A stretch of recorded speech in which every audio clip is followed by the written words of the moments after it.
What's up guys, welcome to yet another LS video. I know everyone's probably sick of these, but here is another one. I'm gonna try to keep this one short and sweet. That's why I'm starting it and we're already at this point. But this thing came to us for a tune and it's another one of those tunes that's turned into 2 weeks work, which means we're another 2 weeks behind on everything else. It's very frustrating, but it is what it is. Not that we mind fixing stuff.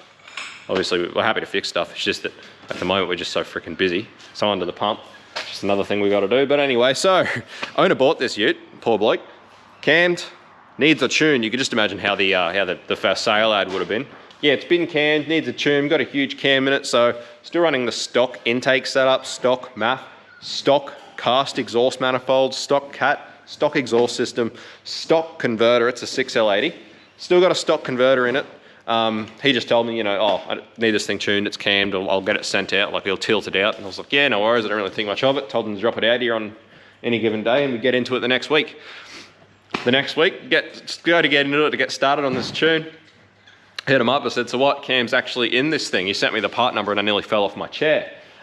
It is a Lenardi Voodoo 2, which is just an absurdly big cam. It's absurdly huge, it's insane.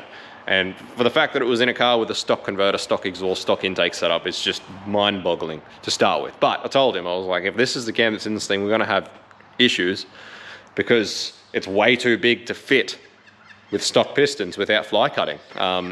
It's, you know, it's the sort of duration and lobe separation and lift that it's gonna smash valves into pistons.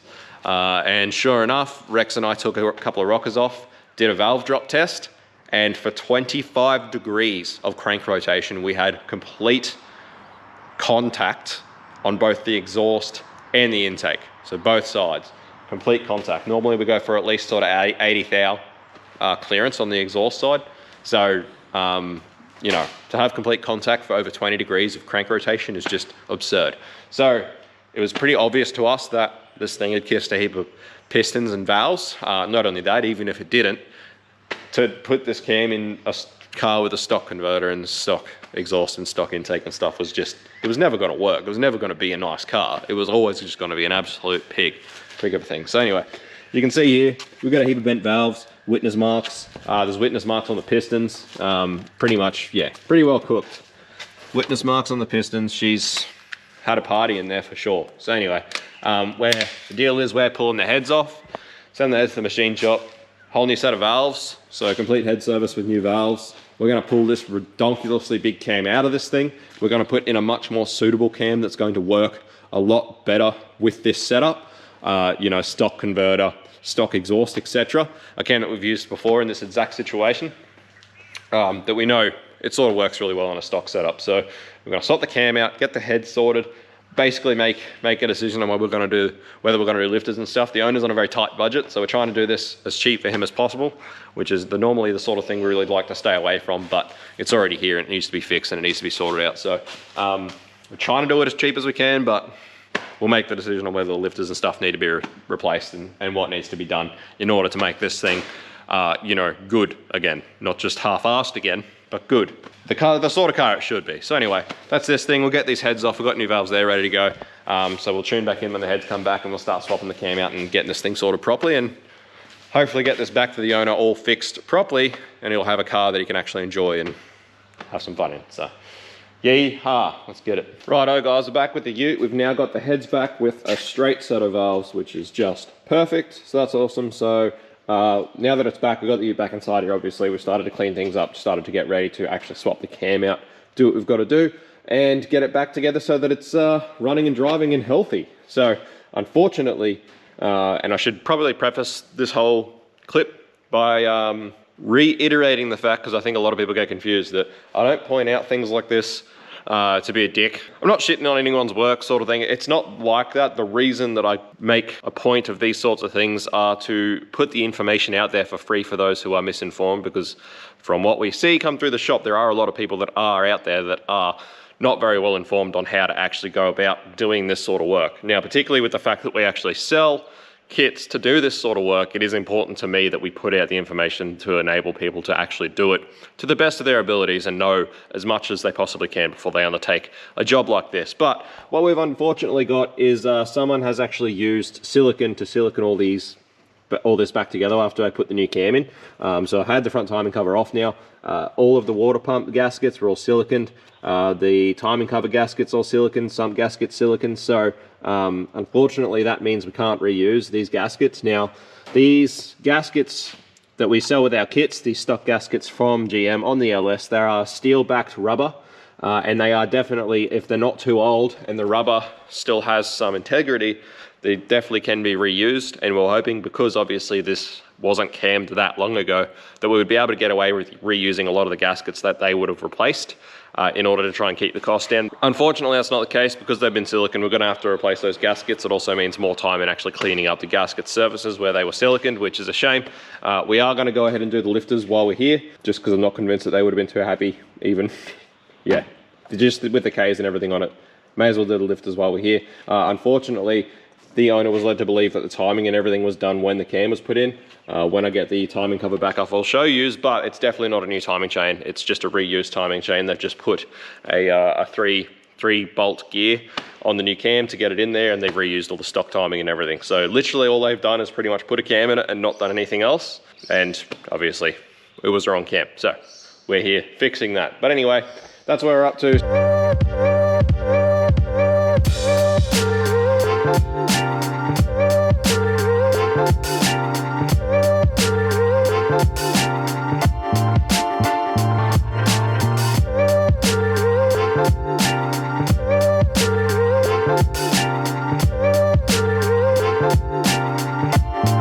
Righto guys, out with the old humongous cam, in with the fresh cam that we're going to be running in this thing, which is the Crocam's 1286.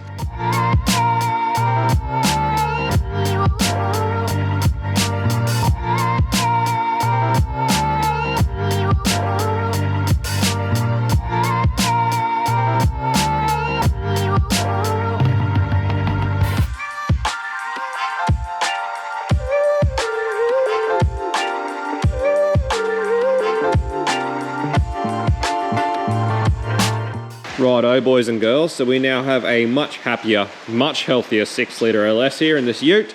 We did the lifters, the cam, obviously we had the heads all serviced, new valves which you saw, shaved 40 off the heads as well to go with this 1286. So we've used this 1286 before in cars. It responds really well, it behaves very well in the manuals with stock diff gears. We figured it would behave very well in a stock converter car like this. In this combo with the stock intake, stock exhaust and stuff, it should be a really well behaved cam and should bring some good results. So yeah, happy days. We'll get this run up on the rollers, get it tuned, and it'll be going home much happier, much healthier than it was when it got here. So we're actually leaving the MAF in this one, so we're full MAF tune, which means full virtual VE, which is not typical for us. Generally, Commodores are always just MAFless straight away, so a little bit different, something different for X. But we also fairly recently got a new MPVI dongle from VCM, which gave us the option to actually have a wideband input into the dongle, which is awesome. So Rex has been using that for the past few tunes, which has been super, super helpful. Having onboard wideband feedback that actually traces through the map, rather than having to obviously watch what the dyno's doing and then try and, you know, put 2 and 2 together and trace it over the top. So it just fast tracks tuning these things so much better. I'm not sure how it's going to go with the virtual VE with the MAF, but it has been really handy. So if you're wondering, that's what the cord out the window here is. So that's going back to a wideband, which is actually, oh, Rex must have put it somewhere else, but there it is, in the back there. So we've got that on a sniffer which goes into the pipe. And we've got a Spartan 2, which actually, yeah, relays wideband information directly to the dongo, directly to VCM suite and HV tuners, which just makes things so much better. So anyway, we've got this thing tuned. I'm excited to see what sort of power it makes. If it makes 350, I'll be happy. I reckon 350 is a pretty good number for it with this little cam the way it is.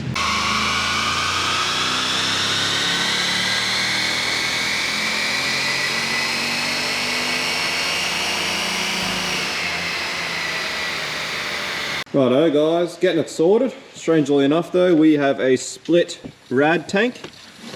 I heard it hissing and I thought it was just that top clamp. I went to tighten, I was like, no, that's tight. And I was just sort of moving stuff around, and yeah, you can, don't know how well you can see it on the GoPro, but it's split from there. Whoop, there it goes. So it's like split from where the outlet sort of comes in, so. The weirdest thing, like we've been doing Commodore cam kits, Commodore tunes and stuff. We do that many of them, it's not even funny, more than you can poke a stick at. And we have never had an issue with a radiator or anything on any of them. And then this ute and the last Commodore that we had on the dyno, which was the white one, which we put that really big converter and stuff in that we fly up the pistons and that for. There might be a video out on that by the time I'm watching this, but both of them, radiator issues. The white one, it just actually snaps where the inlet comes into the top tank. Literally just snaps the dick off the tank. Just clean snapped it off, never seen it before. And then this one split a tank. So weird that all this time you have no issues with this sort of thing.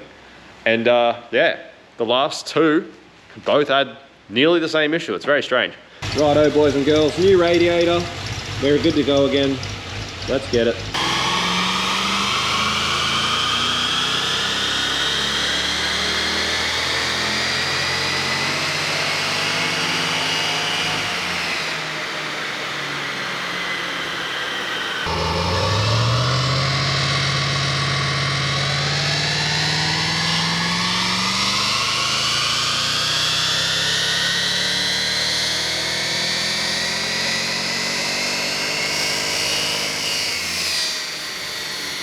Righto guys, so we're finally all sorted with the ute. I was pretty much bang on. We went 354 horsepower at the wheels, so I'm happy with that. Like I said, I'd have been happy with 350. So yeah, nice little can, this 1286, and should just pretty well drive like a factory car. Should be a good little combo, and it's saved what was otherwise, when it got here, a very, very unhappy setup. So old mate's pretty well got out of this pretty well. He was lucky that there wasn't more damage done, and we were able to fix it for what we did. The radiator was a bit of a pain, but these things happen.